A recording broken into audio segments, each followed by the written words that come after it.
দেখ কথা, এই পুজোর কোনো ইম্পর্টেন্স, কোনো ভ্যালু এতদিন আমার লাইফে ছিল না, কিন্তু যেদিন থেকে মহালয়ার সময় তুই মাকে আমার কাছে নিয়ে এসেছিস, ফিরিয়ে দিয়েছিস, সেদিন থেকে এই পুজোটা আমার কাছে খুব ইম্পর্টেন্ট হয়ে গেছে। আমি তো তোকে এতবার বোঝানোর চেষ্টা করেছি, এতবার বলেছি যে কেন এতগুলো বছর আমি সত্যিটা লুকিয়েছি। তুই কিন্তু একবারও আমার কষ্টর কথাটা। আমার কষ্ট?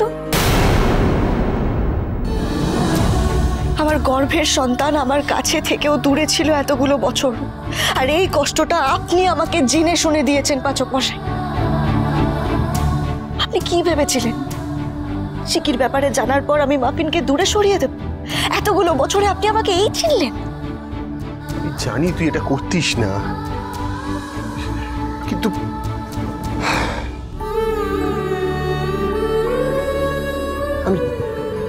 আমি কি করতাম কথা?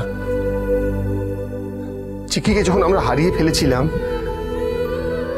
চিকিকে ফিরে পাওয়ার কোনো আশার আলোই আমি দেখছিলাম না।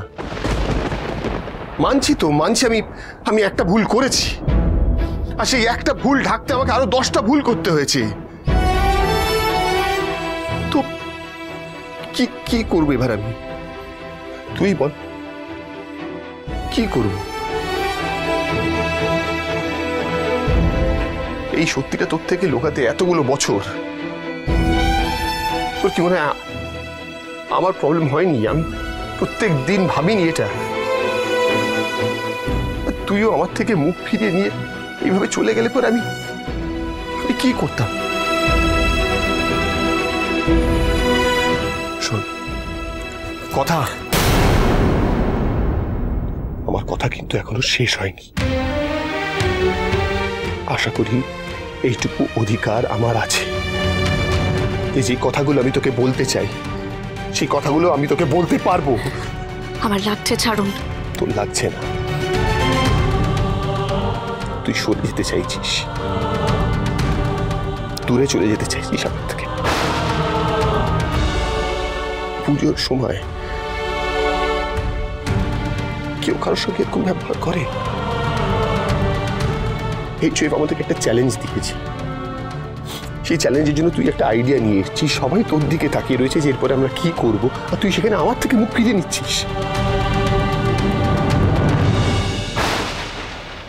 বেশ,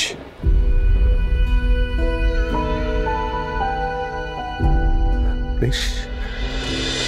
কথা সোম থেকে রবি প্রতিদিন সন্ধ্যে 7টায় স্টার জলসায় ও জিও হটস্টারে।